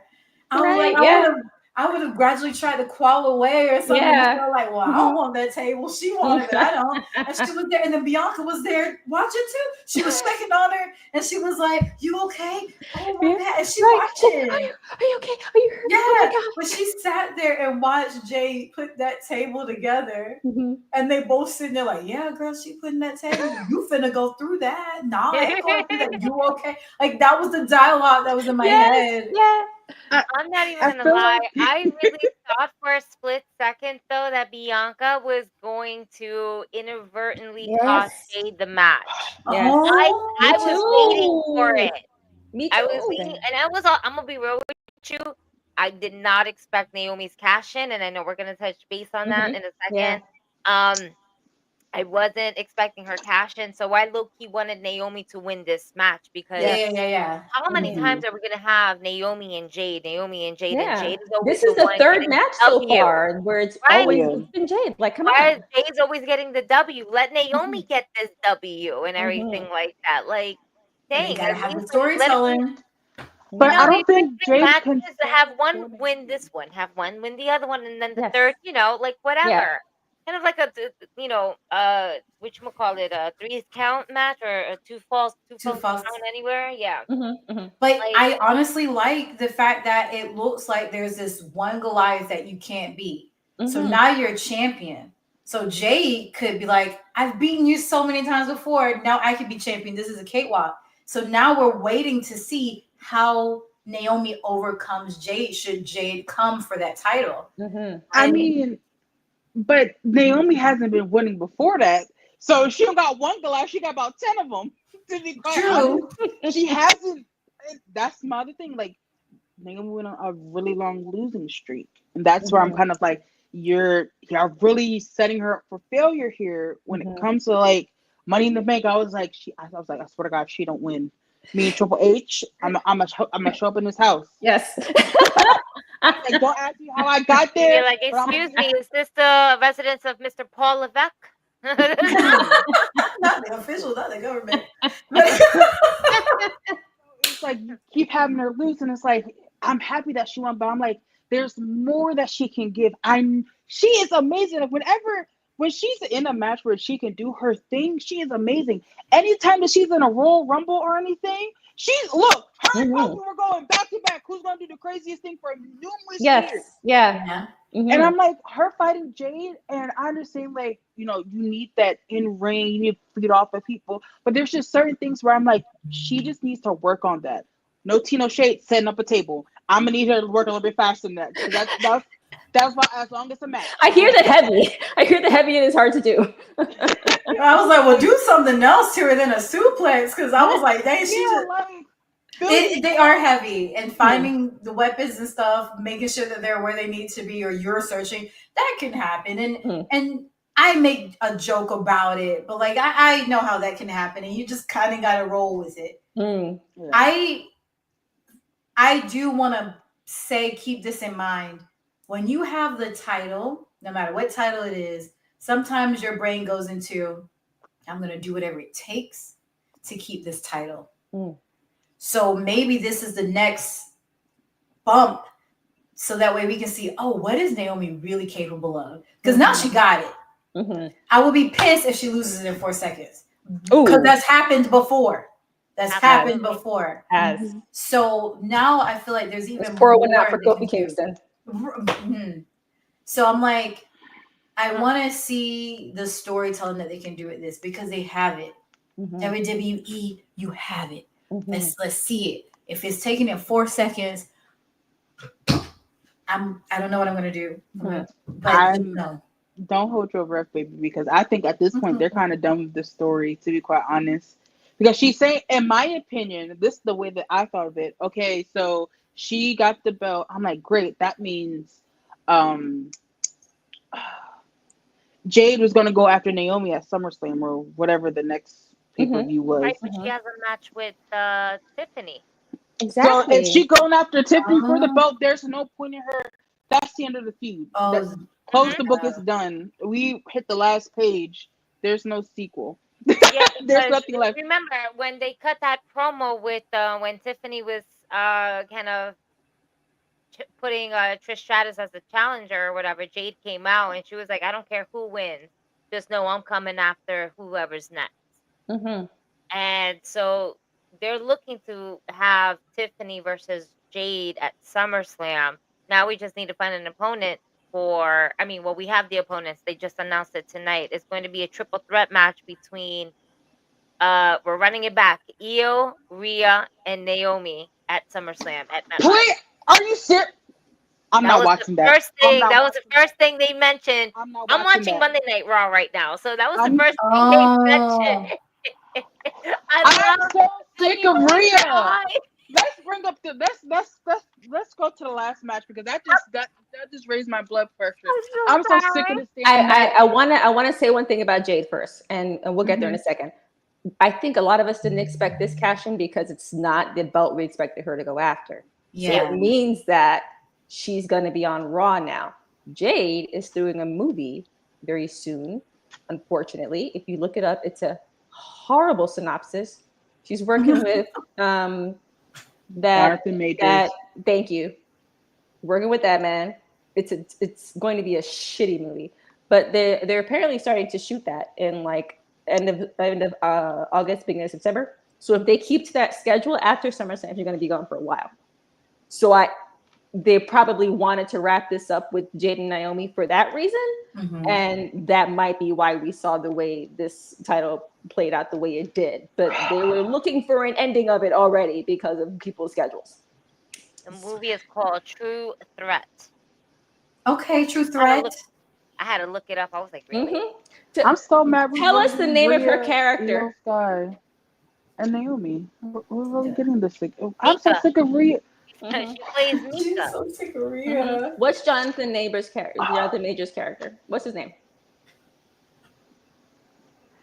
Doesn't say. I was just literally put Jade Cargill movies.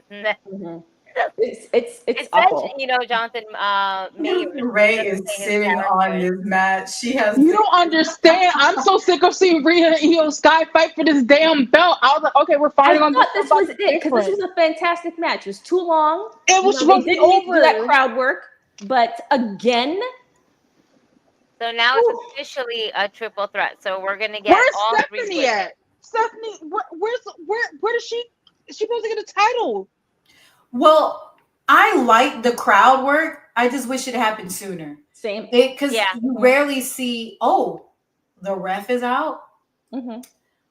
What can I do? You rarely see them like, now we finna F each other up. You usually see like the heel is like, this is my chance to F the babyface up. But in this case, there was just like, we are going. Vernon Threat is his name. Like, come on. True Threat, Vernon Threat. Come on. It's garbage. I'm just... You're not here for it anymore. I'm tired of seeing the three-peats with all these damn title defense with the same people. I'm tired of it. For the last 6 to 7 months, going on to 8 months now. Yeah. Why? Naomi better beat them clean. Naomi better just beat them clean. That's what I was thinking. Well, she's a heel. I'm gonna be real with you. As a heel, I don't want to see her win clean. It's a triple I threat. want to. Anything goes. What I want to see her is the same way that she kind of done. Like how I want to see her win is the same way as she won this. She stole it. I mean, did she really steal it? Of where, let's just say, it was Rhea's fault. Rhea does a whip tie or Hill does her move. Right. And Naomi's going to take whoever's out of the ring and then pin that person. I guess when I say I want to see someone win clean, it's a pinfall that no one can contest. You know what I mean? Instead of like Becky, for example, that wasn't quite a clean win. It was a win, but she stole that from. It was a Bayley. beautiful steal too. That float up, man, that was great. Like when I say I want to see Naomi win clean, I want to see a definitive, pinfall, preferably following, a nice, finisher. But I'm good for shenanigans up until that point. But how many triple threats you're gonna put Rhea Ripley in? At this point, just give it a damn title. I'm no tea, no shade. I'm just over it because she should never been in the one at WrestleMania. She had love her down. Love her. Want to see her be part of things, and I think that's really why. Because she's grown so much, and she's such a big draw, and everybody loves her. That's why they put her in things. I get it. But then you got great people who you can also grow. Y'all keep banking on this one character, and that's why we're in the scenarios that we have now. That's why y'all still fighting. We got the bootleg bloodline story because all y'all bet on was Roman Reigns for 75 years. Y'all only betting on Rhea, and now we got Judgment Day 4.5 out here. Like, it doesn't make sense. Bootleg bloodline, Judgment Day 4.5. I keep doing this. This bloodline marketing over here. That's what it is. The Oh bloodline my. of Timu. I hear it in your voice. I feel it. I'm just so tired. I just want to see other women in the main picture. I'm so sick of seeing Rhea. I feel you because I stepped away because I was like, oh, what was me, blah blah blah, wrestling this, and I come back and I'm like, dang, it's the same people. It's the same people. It's Look. essentially a Spanish novela. None of the characters have changed, neither has the situation. Hold on, because they got some good storylines. We ain't got no storylines in WWE. The only way that they can salvage this The match, storylines, but not in WWE. the way to Am I salvage wrong? that match is turn Bianca heel. Why didn't they turn her heel? Oh I man, don't she could have trust them just to been do like, it. help I don't Naomi either. out. It's the only way to make that interesting. I don't. I don't think they'll do Low-key, it. I but- honestly thought from the jump that she was, oh my god, the Tribal Zaddy is coming back on Monday Night Raw. I'm so sorry. I'm just Oh, he noticing is? his He's back? OCD. Yeah, no. I knew it. Yes. Sorry. Oh, Yes. This one dude on Threads who always guesses right when he thinks Roman's coming back. Every fucking He got time. it right. Oh, Yes, Tribal Zaddy. this Tribal Zaddy is out here and he Superman punched somebody. Okay, sorry, Good. Penny. He All got right. it. Bronson Reed, The and now blood he's all cells are over Braun Lord Breaker. Jesus. Coming out B&B here. security. CM Punk just won the match between Ray them. I is guess still it's gonna be the sitting next in this Rhea. Yes. Hunter. I Figured it'd be just, Punk. I honestly, I thought Roman was gonna die a little bit. Yeah. What are they gonna do with Cody Rhodes' hair? Ugh. Oh my god. Look, they're gonna slick it up. He needs you know? to just let his hair heal up and let him be a brunette for a little bit, and then Yes. figure out something. Yeah, I that's want just that classic Cody too. Yeah. Oh my god. But, Rhea and Io was a fantastic match. It's was. because both of them are elite. It's because they're both fantastic. You are right. And they have, and I thought that was while I was watching them, they're really interesting because Rhea's known for her strength and her size, but for her size and for her stature, Io is strong too because she was picking that bitch up. Yeah. She was suplexing her left and right. I was like, Rhea okay. can sell. Rhea definitely does a Right. good job. I think right now the two out there who can sell a DDT the best are Rhea and Pac. He was Neville, but he's injured now. But he's Pac over at AEW. Those two sell a DDT so well that I always worry. They like kind of let their bodies go limp. I was like, they are fantastic at selling. So it's not surprising that they would put on a great match. It just went a touch too long, but I mean, we got the best possible ending, a surprise ending for sure, because none of us anticipated her going for that title.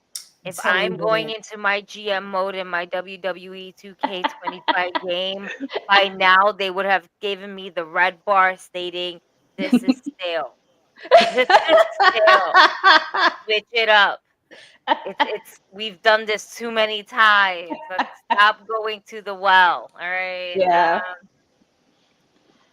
Already. I prefer to see them. Match that we are getting, and let these ladies pull on a hell of a match. Something that we're gonna come back and talk about and be like, you know what, that triple threat was a great, and Naomi is still your women's champion. Yeah. Last time, triple Paul. If I see this damn match with Rhea and Io Sky one more time with some other, I swear, I'm gonna smack your. I'm gonna make sure you clean shaven and smack your head with a hand covered in alcohol to make sure that shit hurt. You're killing me. He's killing me right now. I'm dead. Okay. I hate to do this, y'all.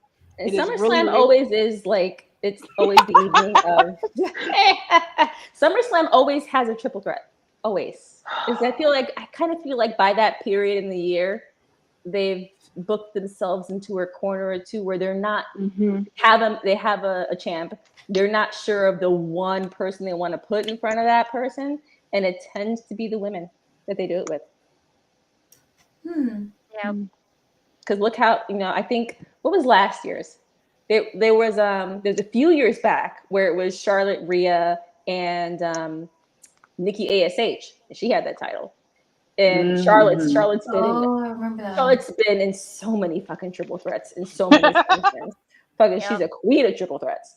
So it's the thing that they always go back to, and for their credit, the women always, for some reason, they can work well in a triple threat, because if triple threats are hard, it's hard to kind of get that balance between all three people, and sometimes you got to go back to that and knocking one person out, and for a second it's two, but always at a certain point you have to actually make it a dance between three people. It's really hard to do, and for their credit, they always do it well. But goddamn, Jesus! Last time we need something new. You know, we got too many great women for y'all to keep using the same people over and over again. So I bet you they'll just put one person in front of Tiffy. You already know they are. You already know she gets one. So like, what? I don't know. Yeah. Alrighty, it's getting kind of late. This is probably one of our longest episodes ever. No apologies. That's how good it was. We love it. But do you guys want to say anything before we wrap up? I'm not surprised that Evolution was their best PLE so far of the year. No question. Neither am I. Period. I mean, it was definitely an afterthought. Like, oh, we're gonna do this. Also, by the way, in 2 weeks, be there, whatever. But the women showed up and showed out the way they always do. I don't know why I was surprised. Like, absolutely. Yes. I'm happy for it. I'm happy for it. I just want the Mayon Classics to come back. So my God, yes. They're working their butt off on the indies. And I understand that the indies isn't necessarily where they're looking at completely right now. They have, but again, they pull college athletes and things like that. Now they have the WWE ID program, so they're looking at that, and I'm like, dang, like, and they got Evolve, that show, and they have Evolve, LFG, which is Legends Future Greats, where I look at it and say, let's fucking go every time I see it. Let's fucking go. I just want like, I remember watching the Mayon Classics, and that's what motivated me for a while. And it was just happy to see that there were girls that were on the indies that got a chance to at least taste that and experience that, because I feel like that's motivation, and at least for us, because now we're just like, well, we hope to get picked up by somebody, but that was like to showcase unknown or like known talent, but like on things that don't have a contract, showcase them, offer them a contract, just give them that opportunity. And see how people will bite on them. So it was just a different thing, and I really missed that. I agree. Do you want to run around and say where you can find us in the social media plugs and all that bullshit? Of course. Wait, we're not touching on the Tony Storm match? It's been 2 hours. Okay. No worries. Look, if we didn't all have work or something to do tomorrow, I would say let's keep going. But I know it's getting. I know that was probably my favorite. We can always do it again. Because look, Tony and Mercedes was defining, okay, and they finally did a women's casino gauntlet match. Been waiting for that shit. Finally, they putting Athena, one of the best wrestlers out there, period, in the world right now. Finally, they're moving her onto AEW TV. She's had that ROH title for fucking years, it feels like at this point. She doesn't get to be on TV that much, and finally, we're going to see that. We can definitely run it back because there's stuff to talk about over there. I think that's why we talked so much, because one, this is our first time that we're all together and we all have so much to say. And I also apologize because I feel like I derailed it earlier when I was like, but yes, I enjoyed this. We have to run it back. Of course. Absolutely. You definitely are. You guys are gonna be sick of me because I'm gonna be like, hey, you guys want to play? Never.